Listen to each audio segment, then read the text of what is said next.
इंसान सुन्नत से मुंह फेर ले तो अल्लाह तबारक व तआला उसका मुंह काबे की तरफ रखना गवारा नहीं करता। काबे की तरफ मुंह रखना गवारा नहीं करता, अल्लाह जन्नत में उसको कैसे डालेगा? ये दुनिया है। इस दुनिया में आदमी जितने चाहे जराइम कर ले, और फिर अल्लाह अकबर, जो गुनाहे कबीरा है, गुनाहे कबीरा, उसमें खास तौर पर हराम लुक्मे का खाना और उसी के साथ नशा करना, शराब पीना। आज नशा मुस्लिम सोसाइटी के अंदर सोची समझी साजिश के तहत प्रमोट किया जा रहा है। कौन लोग प्रमोट कर रहे हैं हमें नहीं पता। इंशाअल्लाह हमारे मुल्क की जो इदारे हैं, जासूस इदारे, वो उसकी तहकीक करेंगे। कौन है दुश्मन मुल्क और मिल्लत का, ये बात तय होगी बाद में। लेकिन खास तौर पर मुस्लिम समाज में नशे को प्रमोट किया जा रहा है। जो बाप हैं, जो सरपरस्त हैं, जो जिम्मेदार हैं, वो ध्यान से सुने कि बाज़ाब्ता तौर पर वो बच्चे जो अच्छे ज़हीन बच्चे हैं, जो तालीम के लिए बहुत ज्यादा होशियार हैं, ऐसे बच्चों को टारगेट किया जाता है और उनको पहले फ्री में एमडी और उस जैसी दवाइयां चटाई जाती है। उनसे पहले दोस्ती की जाती है, फिर उनको वो चटाया जाता है। एक दो बार जब इंसान उसको चाटता है और फिर नींद गहरी आती है और उसके जो असरात होते हैं, फिर इंसान अब उसको हासिल करने की कोशिश करता है, तो फिर महंगे से महंगे दाम में उसको बेचा जाता है। तो पैसा भी बर्बाद, जिंदगी भी बर्बाद। ऐ मुसलमानों, अपने बच्चों को कीमती से कीमती लिबास दो, अपने बच्चों को अच्छे से अच्छा खिलाओ, अपने बच्चों के हर शौक पूरे करो, लेकिन उस पर औकात की तरह नजर रखो कि तुम्हारे बच्चे किसकी सोहबत में बैठते हैं, किसके पास बैठते हैं, किसके साथ रहते हैं। याद रखना, मुसलमानों के टैलेंट से लोगों को बहुत खौफ है, इसलिए कि ये मुल्क ही नहीं बल्कि दुनिया के तमाम ममालिक पर अगर सैकड़ों साल अगर किसी ने हुकूमत की है तो वो सिर्फ ला इलाहा इल्लल्लाह पढ़ने वाली कौम है। मुसलमानों को हुकूमत करने का शऊर आता है, मुसलमानों को सियासत करने का शऊर आता है, मुसलमानों को तिजारत करने का शऊर आता है। दुनिया जानती है जिस दिन मुसलमान तिजारत की मंडी में डट जाएगा, किसी माँ ने ऐसा लाल पैदा नहीं किया जो वो मुसलमान का मुकाबला कर सके। जब हम ताजिर थे हमारे मुकाबले में कोई ताजिर नहीं था, जब हम सियासत कर रहे थे हमारे मुकाबले में कोई सियासतदान नहीं था, हम इल्म के मैदान में डटे थे हमारे मुकाबले में कोई नहीं था। दुनिया के सारे इंसान बगदाद में और मिस्र में हमारे दरवाजों पर कासे गदाई लेकर इल्म की भीख मांगा करते थे। हाँ हाँ, हम ही थे जो लोगों को जागीरे भीख में अता करते थे, हम ही थे जो लोगों को माला माल करते थे। ऐ मेरी कौम के जवानों, लोगों को तुम्हारे टैलेंट से खतरा है, इनको पढ़ने मत दो, इनको आगे बढ़ने मत दो, इनको तिजारत करने मत दो, इनको जो है माश और मैशत की तरफ आगे बढ़ने मत दो, इनको गानों का आदी बना दो, इनको गेम का आदी बना दो, इनको नशे का आदी बना दो, इनको शराब का आदी बना दो। जालिमों, अपनी जिम्मेदारियों को महसूस करो। ये खिलौना मोबाइल का जो तुम्हारे हाथ में दे दिया गया है और अलग अलग गेम्स तुम्हें ला करके दे दिए गए हैं, कब तक गेम में डूबे रहोगे? गेम में मुब्तला करने वाले तुम्हारे खैर खान नहीं है, ये तुम्हारे मुस्तकबिल को तबाह कर देना चाहते हैं। नशे में डुबाने वाले तुम्हारे खैर खान नहीं है, ये तुम्हारे मुस्तकबिल को बर्बाद कर देना चाहते हैं। ऐ मेरी कौम के जवानों, हम गेम खेलने वाले लोग नहीं हैं, हम गेम खेलने वाले लोग नहीं हैं, हम तो नाखूने तदबीर से उम्मत की बिखरी हुई जुल्फों को संवारने वाले लोग हैं, हम तो कौमों के मुस्तकबिल को ताबनाक बनाने वाले लोग हैं। नौजवान किसी कौम का सरमाया होता है, अगर नशा करोगे खुद की फिक्र नहीं होगी, माँ बाप की फिक्र क्या करोगे? नशा करोगे खुद की फिक्र नहीं होगी, औलाद की फिक्र क्या करोगे? नशा करोगे? खुद की फिक्र नहीं होगी, अपनी कौम की फिक्र क्या करोगे? मुसलमान नौजवानों, हमारा जवान खुद भी बढ़ने वाला है, कौम को भी आगे बढ़ाने वाला है। फिक्र करो, अपनी कौम को आगे बढ़ाओ।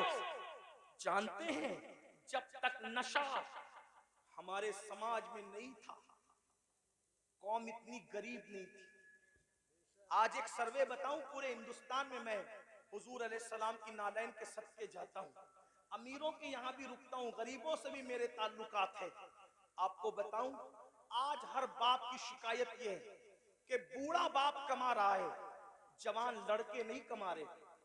जवान लड़के फजूल घूमते हैं, टी शर्ट पहन लिया, जींस पहन लिया, अच्छी बाइक पर, नंगा नवाब, किले पे घर, यानी उसके जैसा कोई नहीं। मुसलमानों, अपने बूढ़े बाप पे बोझ मत बनो। गेम की वजह से, नशे की वजह से, फजूल दोस्तों की वजह से जो जवान अपने माँ बाप पे बोझ है, उसका तो कोई शुमार ही नहीं।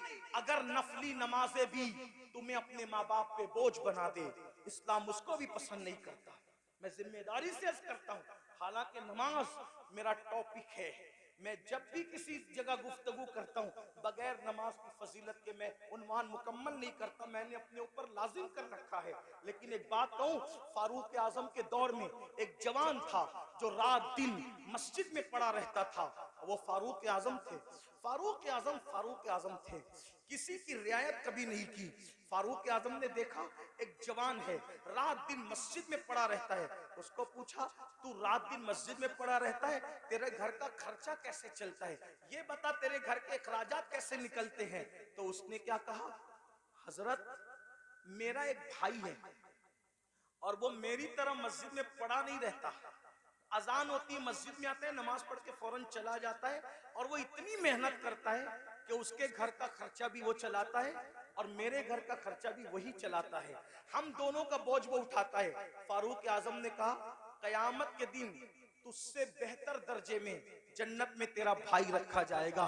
क्यों? क्योंकि तू नफिल पढ़ के उस पे बोझ बना हुआ है, और वो नफिल न पढ़ के तेरा बोझ उठाने वाला बना हुआ है। नफल इबादत से बेहतर किसी का बोझ उठाना है। आप ये बात समझें मुसलमानों, मेरी कौम के जवानों, मेरी कौम के जवानों, हमारे प्यारे मुल्क भारत में 60% से ज्यादा जवान है। जवान यानी पूरी दुनिया में अगर सबसे ज्यादा जवान किसी मुल्क में मौजूद है, वो हमारे हिंदुस्तान में है। इसीलिए आप पूरे जलसे को काउंट कर लें, मेरी बात पे यकीन नहीं आता, आपको 90% जवान न नजर आए तो देख लेना। आप देखिए तो आप सब जवान हो, सब के सब जवान हो। और आपको बताऊं, ये जो उलमा की दाढ़ियां सफेद हो गई है, इनकी दाढ़ियां सफेद है मगर ये भी जवान है, क्योंकि मोहम्मद के गुलामों को बुढ़ापा आ नहीं सकता। तुम सब जवान हो। लोग क्या चाहते हैं, गौर से सुनो, ध्यान से, लोग क्या चाहते हैं? दो चीज, मुसलमानों को जाहिल करो और इनको गरीब करो। गरीब करो, जाहिल करो, फिर क्या होगा? गुर्बत कभी कभी इंसान को कुफ्र तक ले जाती है। जब ये गरीब हो जाएंगे, एक हाथ से रोटी देंगे और उसके बाद कहेंगे ईमान बेचो, ईमान खरीद लेंगे रोटी के टुकड़े पर। अब बिलाल जैसा इनमें थोड़ी मौजूद है जो पिट कर भी दीन पे कायम रहे। जो कौम गाने की दहलीज पर ईमान का सौदा कर सकती है, वो कौम क्या रोटी के टुकड़े पे ईमान का सौदा न करेगी? इसलिए मुसलमानों को गरीब बनाना चाहते हैं, और दूसरी चीज, जाहिल बना दो, अनपढ़ बना दो, इनको पढ़ने मत दो। आप देख लें, आज हमारे बच्चे 10वीं से आगे नहीं बढ़ पा रहे, 9वीं से आगे नहीं बढ़ पा रहे हैं। थोड़ी थोड़ी सी तालीम हासिल करते हैं और फीस नहीं है इसलिए पीछे हट जाते हैं। इस कॉलेज महंगी है, पीछे हट जाते हैं। तालीम महंगी, पीछे हट जाते हैं। मैं कहता हूं, अपने बच्चों को तालीम अधूरी से पीछे हटाने वालों, ये क्यों कहकर शोरूम से वापस नहीं आते कि कपड़े महंगे हैं, तालीम महंगी है, ये कहकर अपने बच्चों को ड्रॉप आउट कर लेते हो। आप हजरात ये कहकर बच्चों के कदमों को पीछे हटा लेते हो। मैं कहता हूं 1000 बार शोरूम से वापस आना पड़े कि मोबाइल महंगा है मैंने नहीं खरीदना, कपड़े महंगे मैंने नहीं खरीदना, जूते महंगे मैंने नहीं खरीदना, लेकिन तालीम महंगा करने वाला कितना भी महंगा कर दे, कितना भी महंगा कर दे, कितना भी महंगा कर दे, इल्म छोड़ूंगा नहीं। क्यों? क्योंकि मेरे नबी ने फरमाया, आका का फरमान सुनो, क्योंकि मेरे नबी ने फरमाया इल्म अगर सुरैया पे होगा तो मेरी उम्मत का बंदा वहां से भी इल्म लेकर आएगा।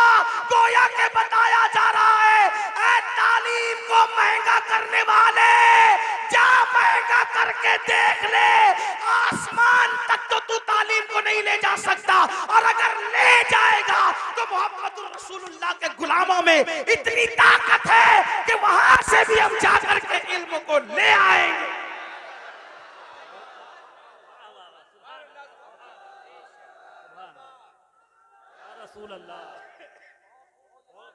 मालदार बनो और एजुकेशन पे मेहनत करो। मैं तो लोगों को ये भी कह रहा हूं, लोग मुझे गाली देते, मुझे लोग जितना गाली देते मेरा वजन उतना बढ़ता है, क्योंकि मैं उन लोगों की परवाह, मुझे ये लगता है कि जन्नत मुझे अल्लाह से लेना है, गाली देने वालों से नहीं। मैं लोगों को ये भी कहता हूं, बड़े गुंबद और बड़े मीनार बनाने की बजाय बड़े इंसान बनाओ, क्योंकि कोई गुंबद अपने जैसा गुंबद नहीं बना सकता, कोई मीनार अपने जैसा मीनार नहीं बना सकता, लेकिन अगर एक अच्छा इंसान बना दोगे तो एक अच्छा इंसान अपने जैसे सैकड़ों अच्छे इंसान बना देगा। यही तो बात थी ना, रसूलुल्लाह ने हुसैन को अच्छा बनाया था, एक हुसैन ने दुनिया में करोड़ों हुसैनी पैदा कर दिए। एक चिराग से कितने चिराग बने, सिद्दीक अकबर जैसा अच्छा इंसान बनाया, फारूक आजम जैसा अच्छा इंसान बनाया, उस्मान गनी जैसा अच्छा इंसान बनाया, मौला अली जैसा अच्छा इंसान बनाया, अशरे मुबश्शरा जैसा अच्छा इंसान बनाया। इन अच्छों ने, इन चंद अच्छों ने कितने अच्छे अच्छे पैदा कर दिए कि वो दीन के मुहाफिज हो गए। तो मेरी गुजारिश है, देखो एक ताजमहल बनाया शाहजहां ने, लेकिन वो ताजमहल बनने को सदियां बीत गई, उस ताजमहल ने दूसरा ताजमहल तैयार नहीं किया। लेकिन आपको बताऊं, आले रसूल अहमदी ने एक अहमद रजा पर नजर डाल करके अच्छा बनाया, तो उस अहमद रजा ने कितने अच्छे दिए। सदरुल शरिया जैसा अच्छा वहीं से मिलता है, शेरबेश अहले सुन्नत जैसा वहीं से मिलता है, जफरुद्दीन बिहारी जैसा वहीं से मिलता है, अल्लाह मुहद्दिस आजम जैसा वहीं से मिलता है, मुफ्ती आजम जैसा वहीं से मिलता है, हुज्जतुल इस्लाम जैसा वहीं से मिलता है। तो पता क्या चला, अच्छे इंसान बनाने पे तवज्जो दो, इसलिए कि इमारतें खंडर बन सकती है, इंसानों को खंडरात में तब्दील नहीं किया जा सकता। इसलिए अपने बच्चों को अच्छा बनाओ। आज गुर्बत और जिहालत हम पे मुसल्लत इसलिए की जा रही है ताकि आपका ईमान ले, आपकी आबरू ले। आज अगर हमारी बच्चियां किसी का हाथ पकड़ कर जा रही है, इसमें 90% गुर्बत का अमल दखल, गुर्बत का अमल दखल है। गरीबी आदमी को कुफ्र तक ले जाती। लेकिन एक बात बताऊं, गुर्बत से ज्यादा तरबियत न करने का अमल दखल है, क्योंकि गुर्बत कितनी भी हो, तरबियत अगर होगी तो फिर कोई कुछ छीन नहीं सकता। उलमा तो कह रहे हैं बहुत कहूं, लेकिन मैं आखिरी बात कह देता हूं, गुर्बत से ज्यादा तरबियत की कमी है। आखिरी बात, जो बच्चियां जा रही, हालांकि एक बात आपसे कह दूं, इतने हजारों के मजमे में अपने जलसे में ये मत कहो कि इतने लाख चली गई, उतनी हजार चली गई। मैं बार बार कह रहा हूं, इसको मत कहो, क्योंकि ये नफ्सियाती तौर पे दुश्मन हमें मुतासिर करना चाहता है। कोई जरूरत नहीं हमें कहने की इतनी लाख, हमारे पास सबूत क्या है, इतनी लाख गई उतनी लाख गई। तो कहते हैं मीडिया ने कहा, हम कहते हैं मीडिया अगर कह दे कि चांद दिखा तो हम मीडिया का चांद नहीं मानते। जिसके कहने पे चांद का आना नहीं मानते, उसके कहने पे बेटियों का जाना कैसे मान सकते हैं? इसलिए नहीं मानने का, नफ्सियाती तौर पे मुतासिर नहीं होने का। गई हैं, इनकार नहीं, चंद गई हैं, उंगलियों पे गिन लो कौन गई हैं जिनकी तरबियत नहीं हुई, वरना जिनकी तरबियत हुई है वो आज भी गुर्बत के बावजूद चक्की पीस रही है, चरखा चला रही है, बर्तन धो रही है दूसरों के यहाँ जाके, मगर उसकी गैरत का कोई सौदा नहीं कर पा रहा है। हाँ, दामन तवक्कुल की ये शान होती है पेवन तो लगे होते, गुनाह के धब्बे नहीं होते। हाँ, हमारी कौम की बेटियों के दामन पर पेवन तो हैं, लेकिन गुनाह के धब्बे नहीं है। आज भी हमारी कौम की बेटियां इतनी पारसा और बागैरत है। मैं तो लोगों को कहता हूं, जितनी हमारी बेटियां पारसा है, आज उतनी किसी की मां में भी पारसाई नहीं है।